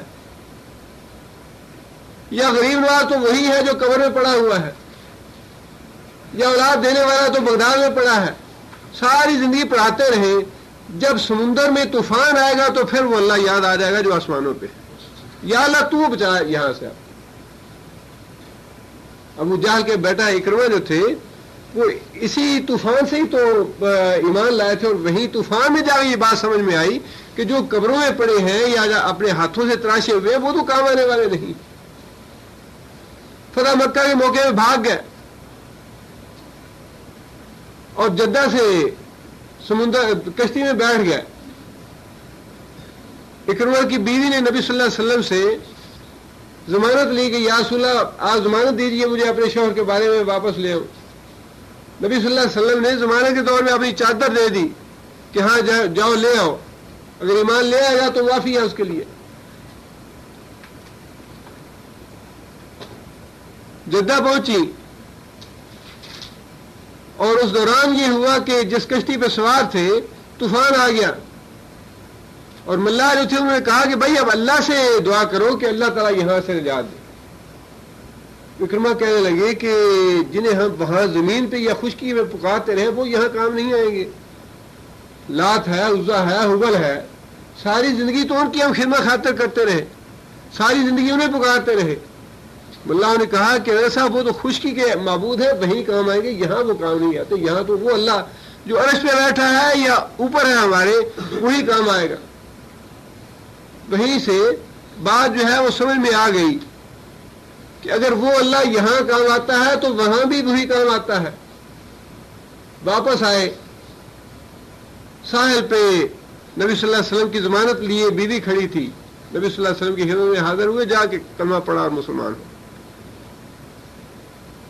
فرمایا کہ جب انسان کو تکلیف آتی ہے، مصیبت آتی ہے، پریشانی آتی ہے تو پھر انسان ایک اللہ کو جو انسان توحید اللہ نے انسان کی فطرت میں رکھی ہے، یہ جو طوطے کی ٹیٹ ہے یہ بالکل وہی توحید ہے جو انسان کی فطرت میں اللہ نے ڈال دی۔ یہ جو شرک ہے یہ فطرت میں نہیں ہے، شرک جو ہے یہ سکھایا جاتا ہے، رسم و رواج سکھائیں، ماں باپ سکھلائیں، حکومت سکھلائے یا کوئی بھی سکھلائے، شرک سکھلایا جاتا ہے توحید انسان کی فطرت میں۔ اور یہی بات اللہ نے فرمائی کہ ہر بچہ فطرت پہ پیدا ہوتا ہے، اس کے ماں باپ اسے یحبدان ہی، یونسران ہی، یمجسان ہی، ماں باپ اسے یہودی بنا دیں، نصرانی بنا دیں، مجوسی بنا دیں، مشرک بنا دیں، کافر بنا دیں، لیکن انسان پیدا فطرت پہ ہوتا ہے۔ اس لیے ایک حدیث میں رسول اللہ صلی اللہ علیہ وسلم فرمایا کہ جو بچے چھوٹی عمر میں فوت ہو جائیں گے، ایک حدیث میں تو فرمایا کہ ان کا معاملہ اللہ بہتر جانتا ہے کہ بڑے ہو کے انہیں کیا کرنا ہے، اور دوسری حدیث میں نبی صلی اللہ علیہ وسلم فرمایا کہ مشرکوں کے یا کافروں کے بچے جو چھوٹی عمر میں فوت ہو گئے وہ جنت میں جنتیوں کے خادم ہوں گے، اس لیے کہ بچہ پیدا فطرت اسلام پہ ہی ہوتا ہے، اس کے بعد والدین کی تربیت ہے یا رسم و رواج ہے یا پھر دوسرے عوامل ہیں جو اسے گمراہی کے راستے پہ یا شرک کے راستے پہ لگا دیتے ہیں۔ آگے اللہ فرماتے ہیں کہ ثم پھر اذا کشف الذر، اذا جب کشف کا معنی کھولنا، کشف یہ خاص اصطلاح ہے صوفیاء کی، مراقبہ کرتے ہیں اور اس میں فلاں بات کا کشف ہو گیا ہمیں، اور اسی یہ مراقبے اور مکاشفے جو ہے اسی پہ انہوں نے ایک نئے دین کی عمارت تعمیر کی ہوئی ہے کہ کشف کے ذریعے لوگوں کے حالات جانتے ہیں، غیب کی خبریں بتاتے ہیں، رسول اللہ صلی اللہ علیہ وسلم سے معاملہ ملاقاتیں ہوتی ہیں، زیارتیں ہوتی ہیں، دوسروں سے بھی کہتے ہیں ہم آپ کی زیارت کراتے ہیں مکاشفے اور مراقبے سے۔ یہ سارے جو ہیں باطل چیزیں ہیں، ان کا دین اسلام کے ساتھ کوئی تعلق نہیں، قرآن اور سنت سے مکمل طور پہ نفی ہوتی ہے ان چیزوں کی۔ کشفا جب کھولا ذرا تکلیف کو انکم تم سے، یعنی اللہ تعالیٰ نے، جب اللہ تعالیٰ نے تم سے وہ تکلیف دور کر دی، اذا فریقن اس وقت، فریقن ایک جماعت، ایک گروہ، ایک قوم، ایک فرقہ، منکم تم میں سے، یعنی سارے نہیں کچھ، بربہم اپنے رب کے ساتھ، یشرکون شرک کرنا شروع کر دیتے ہیں، اپنے رب کے ساتھ دوسروں کو شریک ٹھہرانے لگتے ہیں، رب کا انکار نہیں کرتے، رب کو بھی خوش کرتے ہیں، لیکن اس کے ساتھ 10 سال 20 سال بیٹا نہیں ہوا، بیٹا اللہ نے دے دیا تو نام اس کا پیرا دیتا رکھتے ہیں، دیا پیر نہیں آئیے، نام اللہ بخش نہیں رکھنا، نام پیرا دیتا رکھنا ہے۔ ارے اللہ تو ہے ہی، اسے تو سب کو پیدا کیا ہے، لیکن اسے اپنے بزرگوں کو کچھ اختیار دیے ہوئے ہیں۔ یہ بزرگ مہربان ہو تو کام ہوتے ہیں، بزرگ مہربان نہ ہو تو اللہ کام نہیں کرتا۔ ایک ایسا شیطان نے چکر ڈالا ہوا ہے کہ اللہ کو بھی شامل کرتے ہیں، ساتھ تھوڑا بزرگ جو ہے ان کا شکریہ کرنا ادا کرنا بھی ضروری، بزرگوں کی نر نیاز دینی جو ہے وہ بھی ضروری ہے، اللہ کے نام کی بھی دینی ہے، لیکن اللہ فرماتے ہیں یشرکون شریک کرتے ہیں، اللہ کا نماز روزہ بھی کرنا ہے، اللہ کو بھی خوش کرنا ہے، اللہ کے نام کا صدقہ خیرات بھی کرنا ہے، لیکن حضرت صاحب کے نام کی بھی قربانی کرنی ہے، پیر عبد القادر کے نام کی 11ویں بھی دینی ہے، نماز اللہ کے نام کی بھی پڑھنی ہے۔ ان کو ناراض کریں گے تو اللہ ناراض ہو جائے گا، انہیں خوش کریں گے تو اللہ بھی خوش ہو جائے گا۔ فرمایا یشرکون، یکفرون نہیں فرمایا کہ وہ اللہ کا انکار کرتے ہیں، انکار نہیں کرتے، بلکہ فرمایا کہ اللہ کے ساتھ شریک کرتے ہیں، اللہ کو بھی خوش کرتے ہیں، ساتھ اپنے بزرگوں اور اپنے پیروں کو بھی خوش کرتے ہیں۔ انہوں نے دعا کی ہے تو تب ہوا ہے، یہ نہ کرتے پھر نہ ہوتا، یہ مہربان ہوئے ہیں تو اللہ مہربان ہوا ہے، یہ مہربان نہ ہوتے تو اللہ بھی مہربان نہ ہوتا۔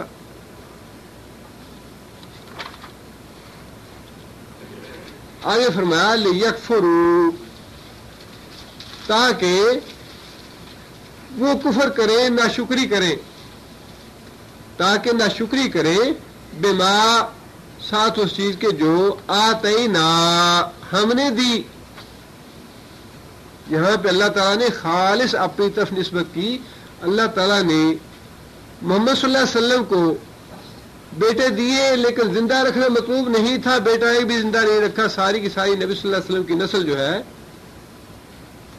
حضرت فاطمہ رضی اللہ تعالیٰ عنہ اور حضرت رقیہ رضی اللہ تعالیٰ عنہ سے چلی، 4 بیٹیاں دی نبی صلی اللہ علیہ وسلم کو، نسل صرف 2 بیٹیوں سے چلی ہے، ایک بیٹے سے بھی نسل نہیں چلی۔ اس لیے اللہ فرماتے ہیں کہ آتا ہی نہ دیا تو ہم نے، چاہیں گے دیں گے، چاہیں گے نہیں دیں گے، خواہ اللہ کا نبی کیوں نہ ہو۔ لیکفروا، تاکہ نہ شکری کریں، بما آتینا ساتھ اس چیز کے جو ہم نے دیا ہم ان کو۔ آگے اللہ فرماتے ہیں فتمتعوا، یہاں پہ اللہ تعالیٰ نے پہلے اللہ تعالیٰ نے توحید کے دلائل دیے، اس کے بعد اللہ تعالیٰ نے ساتھ ہی شرک کی مذمت فرما دی، اور اس کے بعد فرمایا فتمتعوا، تمتع کا معنی فائدہ اٹھانا، تمتعوا فائدہ اٹھاؤ، مزے کرو، موج کرو، عیش کرو، جو مرضیاں کرو۔ فسوف تعلمون، فسوف ان قریب، جلدی، تعلمون تم لوگ جان لو گے کہ تمہاری اس ناشکری کا نتیجہ کیا ہوا، بغداد والے کو میرے ساتھ شریک کرنے کا کیا انجام ہوتا ہے، دادا صاحب کو میرے نام کے ساتھ شریک کرنے کا کیا عذاب ہوگا، کیا سزا ملے گی، سوف تعلمون ان قریب تمہیں پتہ چل جائے۔ اور یہ تو ایسا شیطان نے چکر ڈالا ہوا ہے کہ یہاں پہ لوگوں کی ایسی مت ماری جاتی ہے۔ ایک صاحب نے پاکستان جانے والے آدمی کو ہدیے دیے کہ بھائی یہ ہدیے ہیں، کچھ پاکستان لے جانا، اس نے کہا میں لے جاتا ہوں، یہ فلاں کو دینا، یہ فلاں کو دینا، اور یہ ایک چادر ہے یہ فلاں مزار پہ جا کے چڑھا دینا. ہدیہ یہاں سے بھیج رہے چادر کا کہ یہ ہدیہ ہے فلاں چادر پہ جا کے چڑھا دینا. یہاں نمازی اللہ کی بھی پڑھ رہے ہیں، یہاں روزے اللہ کے نام کے بھی رکھ رہے ہیں، عمرے اللہ کے نام کے بھی کر رہے ہیں، لیکن قبر میں جو پڑا ہے اس کو بھی ناراض نہیں کرنا، اس کی بھی بات کرنی ہے، اس کے نام کی چادر بھی چڑھانی ہے. فتمتعوا، فرمایا کہ جو مرضی ہے کرو اس دنیا میں، شرک کرو، ناشکری کرو، فسوف تعلمون، ان قریب تمہیں اس کا انجام معلوم ہو جائے گا. آگے اللہ فرماتے ہیں کہ پھر وہی شرک کی مذمت ہے اس آیت میں بھی، وَيَجْعَلُونَ، اور بناتے ہیں، مقرر کرتے ہیں،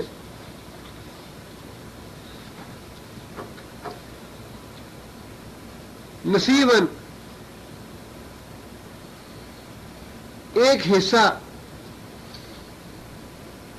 بناتے ہیں، مقرر کرتے ہیں، نصیب کا معنی ایک حصہ، مما رزقناہم، اس چیز سے جو ہم نے ان کو رزق دیا. کس کا حصہ مقرر کرتے ہیں؟ لما لا یعلمون، حصہ مقرر کرتے ہیں اس رزق سے جو ہم نے دیا ہے. کس کا مقرر کرتے ہیں؟ لما، واسطے اس کے، لا یعلمون، جن کے بارے میں انہیں علم تک نہیں وحی کا، قرآن اور سنت کی کوئی دلیل نہیں ان کے لیے. علم جو ہے قرآن مجید میں اللہ تعالیٰ نے علم جو ہے یہ وحی کے علم کو کہا ہے. انسان کا اپنا جو عقل کا علم ہے اسے اللہ نے علم نہیں فرمایا. علم اللہ نے فرمایا ہے جو اللہ کا علم ہے، نبی صلی اللہ علیہ وسلم کے ذریعے ہم تک پہنچا ہے، اسے اللہ نے فرمایا علم. اللہ فرماتے ہیں مشرک جو ہیں ان کو جو ہم نے رزق دیا ہے اس میں سے حصہ مقرر کرتے ہیں کہ مہینے میں ہر 11ویں کو بھینس کا دودھ جو ہے فلاں جگہ جا کے چڑھانا ہے، ہر مہینے میں تنخواہ کا اتنا حصہ جو ہے وہ فلاں جگہ جا کے دے پڑا کے تقسیم کرنی ہے یا جانور ذبح کرنا ہے. ایک دفعہ ایک صاحب نے، ہمارے ایک ساتھی نے مسئلہ پوچھا، جی ہمارے ہاں یا ہمارے والدین کا طریقہ یہ ہے کہ زکوٰۃ نکالتے ہیں اور اس زکوٰۃ میں سے فلاں مزار پہ نظر دیتے ہیں، فلاں مزار پہ نظر چڑھاتے ہیں اس زکوٰۃ میں سے. اب دیکھیے کہ بالکل وہی بات جو اللہ فرماتے ہیں کہ شریک کرتے ہیں اللہ کے ساتھ دوسروں کو، کہ زکوٰۃ اللہ کے نام کی نکالی پہلے، اور اس زکوٰۃ میں پھر کچھ حصہ اللہ کے حکم کے مطابق بھی دیا غریبوں کو، لیکن اسی زکوٰۃ میں سے حصہ مقرر کر دیا اپنے پیر صاحب کے نام کا بھی، اپنے حضرت صاحب کے نام کا بھی. اللہ فرماتے ہیں کہ یجعلون نصیباً، ایک حصہ مقرر کر دیتے ہیں اس چیز سے، مما رزقناہم، جو رزق ہم نے ان کو دیا. کس کے لیے؟ لما لا یعلمون، اس کے لیے جس کے بارے میں ان کے پاس کوئی سند نہیں، کوئی دلیل نہیں. اس کا حصہ کیوں مقرر کیا جائے؟ یہ تو خود اللہ کی مخلوق ہے، خود قبر میں پڑا ہے، مردہ ہے، اس سے کوئی لے نہیں سکتے، کچھ دے نہیں سکتے، ہمارا کوئی بگاڑ نہیں سکتا. کچھ بھی علم نہیں ان کے پاس، کوئی دلیل نہیں ہے، کوئی سند نہیں ہے ان کے پاس، اس کے باوجود وہ اس کا حصہ مقرر کرتے ہیں. آگے اللہ فرماتے ہیں تاللہ، بڑی شرک کے بارے میں اللہ تعالیٰ نے بعض جگہ پہ بڑے سخت الفاظ استعمال فرمائے. اللہ تعالیٰ نے اپنے نام کی قسم کھائی یہاں پہ، تاللہ ہے، میرے نام کی قسم، اللہ کی قسم، لتسألن، لام بھی تاکید کا اور آگے نون تشدید کا بھی تاکید کا.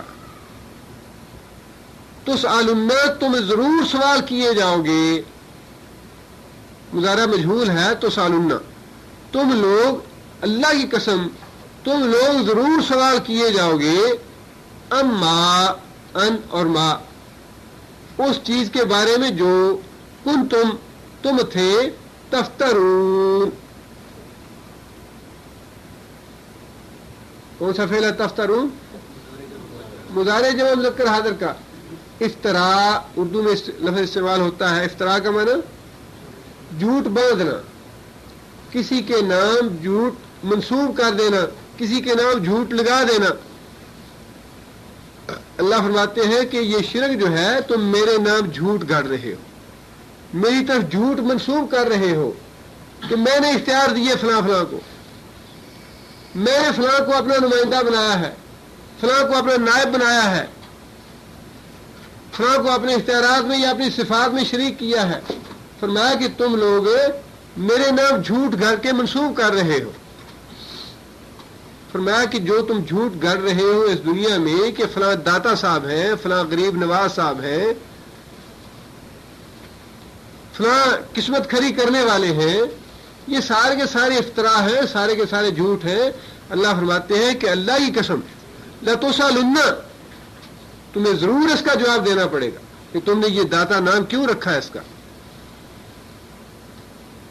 11ویں والا کیسے بنایا تم نے, غریب نواز اور خواجہ نواز تم نے کیسے ایسے کہہ دیا, بندہ نواز کیسے کہہ دیا اس کو.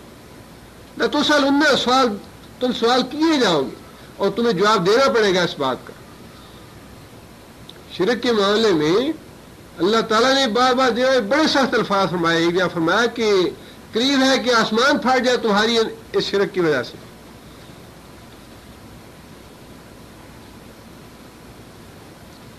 آگے فرمایا کہ وَيَجْعَلُونَ لِلَّهِ الْبَنَاتِ, یہ پہلے تو اللہ تعالیٰ نے انتہائی مذمت فرمائی شرک کی, اور اب مشرکوں کی ایک بہت ہی گھٹیا حرکت کا اللہ تعالیٰ نے ذکر فرمایا.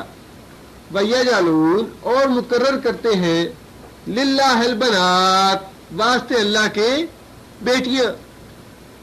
یہ شرک بھی کوئی اچھی قسم کا نہیں کرتے, بلکہ انتہائی گھٹیا بنات کو, بیٹیوں کو اللہ کے نام سے منسوب کرتے ہیں کہ یہ فرشتے اللہ کی بیٹیاں ہیں. کافر جو تھے یا مشرک فرشتوں کو اللہ کی بیٹیاں کہتے تھے.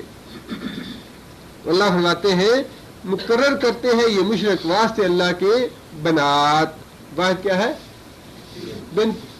بیٹیوں کو. سبحانہ, وہ پاک ہے اس شرک سے, وہ پاک ہے اس کمزوری سے کہ اس کی اولاد ہو, وہ پاک ہے اس خامی سے کہ اس کی کوئی بیٹی یا بیٹا ہو. سبحانہ, اس کی ذات پاک ہے. وَلَهُمْ, اور واسطے ان کے, ما جو یشتہون, اشتہا کا لفظ اردو میں استعمال ہوتا ہے, یشتہون کا معنی چاہنا, جو وہ چاہتے ہیں اپنے لیے مقرر کرتے ہیں, جو وہ چاہتے ہیں اپنے لیے خواہش کرتے ہیں, اپنے لیے تمنا کرتے ہیں کہ ہمارے ہاں تو بیٹے ہی پیدا ہونے چاہیے, ہمارے ہاں بیٹیاں پیدا نہیں ہونی چاہیے. اللہ وہ کہتے ہیں کہ تیری بیٹیاں ہیں. یہ فرمایا کہ کتنی گھٹیا حرکت ہے مشرکوں کی, اور کتنی قابل مذمت ہے یہ کہ جس چیز کو خود اپنے لیے پسند نہیں کرتے اللہ کے نام تو وہ منسوب کرتے ہیں. پہلے تو اللہ تعالیٰ نے شرک کی مذمت فرمائی کہ شرک ہی قابل مذمت ہے. شرک کے بارے میں ہی میں ان سے پوچھوں گا جب قیامت کے دن آئیں گے. اور یہ دنیا چونکہ دارالامتحان ہے, اللہ نے مہلت دی ہے, لہذا اس دنیا میں تو اللہ تعالیٰ اسی وقت کسی پہ عذاب نازل نہیں کرتے. قبروں کا کاروبار چل رہا ہے, مشرک جو ہے وہ نظریں نیازیں دے رہے ہیں, اور بڑی رونق ہے. مساجد کے مقابلے میں مزاروں پہ اور قبروں پہ زیادہ رونق ہے, اور وہاں خرچ کرنے والے, چڑھاوے چڑھانے والے اتنے زیادہ ہیں کہ دیکھ کے انسان کی عقل دنگ رہ جاتی ہے. سینکڑوں نہیں ہزاروں لوگ جا کے مقابر پہ اور مزاروں پہ جو معروف قسم کے ہیں بیٹھے ہیں, اور ہڈ حرام بن کے بیٹھے کھا رہے ہیں. صبح شام دیگیں آتی ہیں چڑھاوے کی, کوئی دنیا کا کام نہیں ہے, بدماشیاں ہیں, عیاشی کے اڈے بنے ہوئے ہیں. دن رات کھانا ملتا ہے, اچھے سے اچھا ملتا ہے, وہاں بیٹھے ہیں اور اپنا عیاشی کر رہے ہیں. فرمایا کہ تم اپنے لیے تو بیٹے پسند کرتے ہو اور چاہتے ہو کہ ہماری تمنا, ہماری خواہش, ہماری آرزو یہ ہے کہ ہمارے گھر میں تو بیٹا ہی پیدا ہونا چاہیے, اور اللہ کے ساتھ شرک کرتے بھی ہو تو کیسا کرتے ہو کہ جسے خود تم پسند نہیں کرتے اسے تم نے اللہ کے لیے پسند کیا کہ بیٹیاں اللہ کی ہیں.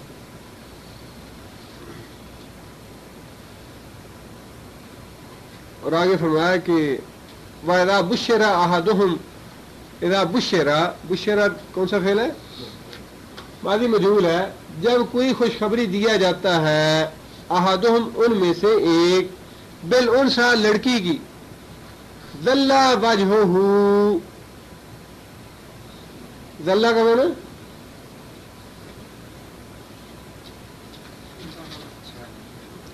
ہو جاتا ہے، ہو جاتا ہے.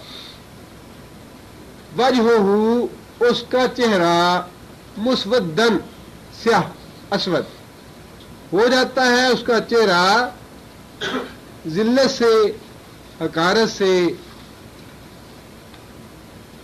توہین سمجھتے ہوئے مسودن سیاہ ہو جاتا ہے. وہو کظیم، اور وہ ہو جاتا ہے غم کے گھونٹ لینے والا، غم سے بھر جاتا ہے.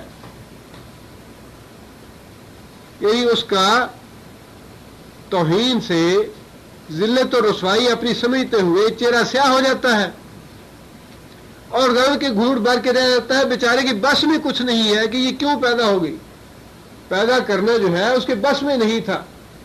یہی کتنی چیزیں ہیں اس میں کہ مشرک جو ہے،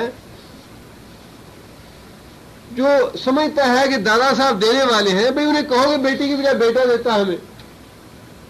یہ کتنی عقل کا اندھا پن ہے کہ یہ بھی عقیدہ رکھتا ہے کہ اولاد دے گا یہ، اور بیٹی ہوتی ہے تو کہتا ہے یہ اللہ نے دی، بیٹا ہوا تو پیرا دیتا ہو گیا.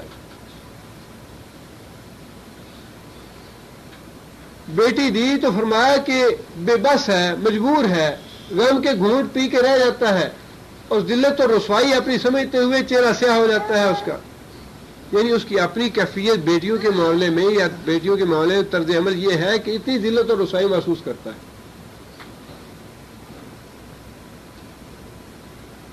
اور انہی بیٹیوں کو اللہ کے نام سے منسوب کرتا ہے کہ بیٹیاں تو اللہ کی ہیں. جہاں بہت ہی ایک گھٹیا اور سطحی حرکت کا اللہ تعالیٰ نے ذکر فرمایا کہ مشرکوں کا دماغ جو ہے یہ کتنا گھٹیا ہے اور کتنا پست ہے، وہاں اللہ تعالیٰ نے یعنی بالواسطہ طریقے سے یہ بھی بتا دیا کہ جاہلیت کے دور میں عورتوں کے بارے میں، بیٹیوں کے بارے میں کیا تصور رکھا جاتا تھا کہ اگر بیٹی کسی کے ہاں پیدا ہو گئی تو اپنے آپ کو انتہائی وہ ذلیل، رسوا اور کمتر درجے کا سمجھتا اور اندر ہی اندر غم کے گھونٹ بھرتا رہتا کہ یہ بیٹی کیوں پیدا ہو گئی. یہ جاہلیت کے دور کی علامت ہے یا جاہلیت کے دور کا تصور ہے. لیکن جب رسول اکرم صلی اللہ علیہ وسلم تشریف لائے تو رسول اکرم صلی اللہ علیہ وسلم نے یا دین اسلام نے عورت کو وہ حقوق عطا کیے، وہ عورت کو وہ احترام اور وہ عزت دیا کہ نہ تو کسی دوسرے مذہب نے وہ دیا ہے اور نہ ہی کبھی کوئی قانون یا کوئی تحریک یا کوئی جد و جہد عورتوں کو یہ حقوق دلوا سکتی ہے. ہزاروں سال نہیں، ساری زندگی عورتیں جد و جہد کرتی رہے حقوق حاصل کرنے کے لیے. وہ حقوق جو اسلام نے دیے ہیں عورت کو کبھی نہیں دلوا سکتی. بڑی عزت اور بڑا احترام دیا. بیٹی پیدا ہوتی ہے تو اللہ کے رسول نے فرمایا کہ جس کے ہاں 2 بیٹیاں پیدا ہوئیں، 3 بیٹیاں پیدا ہوئیں، اس نے ان کی پرورش کی، تعلیم اور تربیت کی، انہیں پروان چڑھایا، ان کا نکاح کیا، قیامت کے دن وہ بیٹیاں جہنم سے آڑ بن جائیں گی. کتنا اس کو باعث رحمت بنا دیا. اور جب وہ اپنے شوہر کے گھر جاتی ہے تو وہاں اللہ کے رسول نے فرمایا کہ تم سب سے جو اچھا صدقہ کرتے ہو وہ ہے جو اپنی عورت پہ خرچ کرتے ہو. یہ نہیں کہا کہ عورت اپنا خرچہ خود مہیا کرے، خود کاروبار کرے، خود بزنس کرے، خود سروس کرے اور خود کمائی کرے. فرمایا کہ جو انسان سب سے اچھا صدقہ کرتا ہے وہ ہے جو اپنی عورت پہ کرتا ہے. اور دوسری حدیث میں فرمایا کہ اس سے بھی بہتر. صحابہ سے پوچھا کہ تم جانتے ہو کہ سب سے اچھا صدقہ کون سا ہے؟ فرمایا کہ سب سے اچھا صدقہ وہ ہے کہ تمہاری بیٹی یا بہن کو کسی نے طلاق دے دی یا بیوہ ہو گئی اور پھر تم نے اس کی کفالت کی. فرمایا کہ سب سے اچھا صدقہ وہ. اور پھر فرمایا کہ تم میں سے سب سے اچھا وہ ہے کہ جو اپنی عورت کے لیے خیر ہے، بھلائی، کتنی عزت اور احترام دی، کتنی ترغیب دلائی مرد کو عورت کے ساتھ اچھے سے اچھا سلوک کرنے کا. اور جب عورت ماں بن جائے تو پھر تو مرد بھی اس کی عزت اور احترام کا مقابلہ نہیں کرتا. اتنی عزت اسلام نے دے دی. یا رسول اللہ میرے بہترین سلوک کا مستحق کون سا ہے؟ فرمایا تیری ماں. پوچھا یا رسول اللہ پھر؟ فرمایا تیری ماں. پوچھا یا رسول اللہ پھر؟ فرمایا تیری ماں. چوتھی دفعہ پوچھا یا رسول اللہ پھر؟ فرمایا تیرا باپ. یہ وہ تصور ہے یا یہ وہ مقام اور مرتبہ ہے جو اسلام نے عورت کو دیا ہے. کون سا مذہب ہے یا کون سا قانون ہے جو عورت کو اتنا احترام دے سکتا ہے؟ اور پھر رسول اللہ صلی اللہ علیہ وسلم جب تشریف لائے تو صرف یہی نہیں کہ عورت کو اتنا ذلیل اور حقیر سمجھا جاتا تھا کہ زندہ درگور کر دیا جاتا، بلکہ حضرت عائشہ رضی اللہ تعالیٰ عنہ کی ایک طویل حدیث ہے بخاری شریف میں کہ 3-4 قسم کے نکاح تھے جو کیے جاتے عورتوں سے زمانہ جاہلیت میں. ایک نکاح تو وہی تھا جو آج بھی رائج ہے، یعنی عورت کا وارث جو ہے وہ اس کا بر جو ہے تلاش کرتا ہے، اس کے لیے رشتہ تلاش کرتا ہے، اس کا حکمات مقرر کیا جاتا ہے اور اس کا والد یا اس کا ولی جو ہے اسے رخصت کرتا ہے. فرمایا دوسری قسم یہ تھی کہ شوہر جو ہے وہ عورت سے خود یہ بات کہتا کہ فلاں قبیلے کا جو فلاں آدمی ہے بڑا خوبصورت ہے، بڑا طاقتور ہے، تم اس سے جا کے زنا کرواؤ، بدکاری کرو، اس سے صحبت کرو جا کے. میں چاہتا ہوں کہ ہماری نسل میں اس کا بچہ پیدا ہو، اس کی نسل ہمارے گھر سے چلے. اور وہ عورت جاتی، اس سے جا کے صحبت کرتی، بدکاری کرتی، اور قانونی طور پہ وہ بچہ اس کا کہلاتا جس کی وہ عورت تھی. یہ بھی نکاح کی ایک قسم تھی. تیسری قسم نکاح کی حضرت عائشہ فرماتی ہیں کہ یہ طریقہ رائے تھا کہ 10 آدمی یا 10 سے کم آدمی ایک عورت کے پاس جاتے، سارے اس سے صحبت کرتے، سارے اس سے زنا کرتے، اور جب بچہ پیدا ہوتا تو عورت جو ہے وہ کسی ان میں سے کسی ایک کا نام لیتی کہ یہ تمہارا بچہ ہے، قانونی طور پہ وہ اس کا باپ بن جاتا، اسے اس کے سارے حقوق ادا کرنے پڑتے. اور چوتھی قسم فرمایا کہ یہ تھی کہ ایک عورت کے پاس بے شمار آدمی جاتے بغیر کسی حد کے، اور اس کے بعد جب بچہ ہوتا تو کیافہ شناس کو بلایا جاتا، عورت اسے بتاتی کہ یہ لوگ ہیں جو میرے پاس آتے رہے. کیافہ شناس یہ شکل کو دیکھ کے پہچان کے بتاتا کہ یہ بچہ فلاں آدمی کا ہو سکتا ہے، اور اس بچے کو اسی کے نام منسوب کر دیا جاتا، قانونی طور پہ وہی بچہ اس کا ہوتا. حضرت عائشہ رضی اللہ تعالیٰ فرماتی ہیں کہ یہ 4 قسم کے نکاح تھے. کہ آپ یہ سمجھیے کہ ایک جنسی جنگل تھا اور جنسی درندے تھے جو اسلام سے پہلے زندگی بسر کر رہے تھے، جو جس طرح چاہتا کرتا، جیسی زندگی بسر کرتا چاہتا، جس طرح چاہتا وہ عورتوں کو رکھتے. اور اس یعنی جہالت سے، عورت کو اس ذلت اور رسوائی سے اسلام نے آ کے نکالا. طلاقوں کی تعداد بھی مقرر کی کہ 3 طلاقوں سے زیادہ طلاقیں نہیں ہیں، جسے رکھنا ہے اچھی طرح رکھیں، جسے رخصت کرنا ہے رخصت کریں. 4 عورتوں سے زیادہ کی اجازت نہیں ہے. اور پھر یہ کہ عورت کے حقوق متعین کر دیے، وہ بیوی ہے تو یوں رہے گی، بیٹی ہے تو یوں رہے گی، ماں ہے تو یوں رہے گی، یہ اس کے حقوق. جہاں مشرکین کے اس شرک کی مذمت کی کہ تم بیٹیوں کو خود تو پسند نہیں کرتے، اللہ کے نام منسوب کر دیتے ہو، اس کی بھی مذمت کی، اور ساتھ اس جہالت کی رسم کے بارے میں بھی بتا دیا. قرآن مجید میں اللہ تعالیٰ نے ایک طرح سے قیامت تک کے لیے یہ بات ریکارڈ کروا دی کہ عورتوں سے یہ سلوک کیا جاتا تھا جس کو اسلام نے آگے ختم کیا. اسلام نے عورت کو عزت اور احترام دی. سبحان ربک رب العزت عما یصفون وسلام علی المرسلین والحمد للہ.